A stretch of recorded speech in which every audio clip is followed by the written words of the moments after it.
bonsoir à tous et à toutes.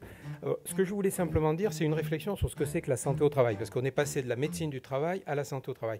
Et ce qu'on a dit aussi tout à l'heure, et vous êtes médecin, et je pense que moi, j'étais soucieux de ça dans ma structure, la souffrance et la difficulté des hommes, des professionnels de santé par rapport à ça, par rapport à ce qu'on entend, à ce dialogue dont on ne sait pas trop comment s'y prendre. On a vu le schéma, là, où il y a beaucoup d'interférences dans la situation. Et je pense qu'il y a un gros travail à faire. Alors, on l'a dit, rapprocher le ministère du Travail et le ministère de la Santé, mais le rapprocher aussi du ministère de l'Éducation nationale et de la Recherche. Vous savez que ce n'est pas la loi française qui est la loi qui décide de ce que c'est que la santé au travail. C'est la directive européenne de 89. Ça, c'est quelque chose qu'il faut savoir. Ce qu'il faut connaître en termes de loi, en termes de règles, c'est la directive de 89, qu'on a mis 15 ans à appliquer en France, parce qu'on a l'exception française, mais on y est, et elle disait, au fond, pluridisciplinarité. Mais on voit de plus en plus qu'il faut aller dans la prévention. Donc les médecins du travail, leur métier, c'est éviter toute altération de la santé du fait du travail. Donc c'est à eux qu'il faut donner, au fond, avec des équipes pluridisciplinaires, parce qu'on voit bien qu'on ne peut pas y arriver seul. Pourquoi on ne peut pas y arriver seul? Parce qu'il faut aller voir le milieu de travail.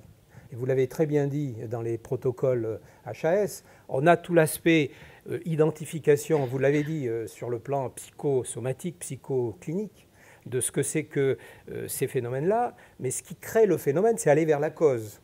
Et aller vers la cause, c'est aller dans l'entreprise. Et aller dans l'entreprise, c'est expliquer aux managers les 6 facteurs de risque. Travailler sur les facteurs de risque, en amont, avec des équipes pluridisciplinaires. Et donc, on s'est doté d'équipes pluridisciplinaires, une 50aine d'équipes qui suivent 20 000 salariés, ça fait le fameux million. Et autour du médecin, des infirmières, évidemment, des secrétaires médicales, des assistantes techniques de santé au travail, parce qu'elles peuvent repérer des risques, identifier, repérer, ensuite aider à l'évaluation de risques. Ça ne suffit pas. Il faut conseiller le chef d'entreprise pour que lui fasse un plan. Alors ça aussi, c'est une stratégie qui est très importante. Et ça, vous pouvez conseiller ça. C'est le chef d'entreprise avec les salariés. Un chef d'entreprise qui fait un plan de prévention des entreprises, s'il le fait tout seul dans son coin, il ne voit rien à son plan. Et s'il y a un accident du travail, je pense qu'il y a des personnes de la caisse qui sont ici, s'il y a un accident du travail et qu'on regarde le plan de prévention dans l'entreprise, et si c'est le seul chef d'entreprise qui l'a fait, faute inexcusable. Parce que ça n'a pas de valeur.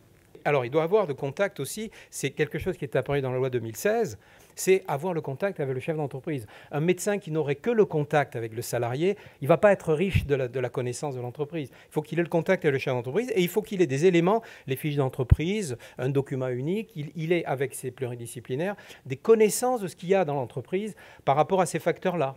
Je pense qu'il est très important, et moi je le dis, et nos médecins, il est très important que les médecins se parlent. Et pour se parler, vous avez parlé du médecin conseil, hein, parler avec le médecin conseil dans les centres, par exemple, il y a ce qu'on appelle les plateformes pour les visites de reprise et de pré-reprise. Il faut se parler. Et il faut se parler aussi avec le médecin généraliste, évidemment avec les spécialistes, les psychiatres. Vous avez parlé aussi de confidentialité des informations. Moi, je pense une chose, vous voyez, avec la carte vitale, vous voyez la carte vitale. Le médecin, le professionnel de santé, il demande la carte vitale à son salarié, à son patient. Eh bien, demain, moi j'ai dit à mes médecins du travail, vous avez, avec votre système, ils ont des dossiers informatisés, ils ont des systèmes d'exposition. Vous pouvez très bien mettre à disposition, si le salarié le veut, si la personne le veut, ces informations, elles appartiennent aux salariés. C'est la loi Kouchner de 2002. Toutes les informations m'appartiennent.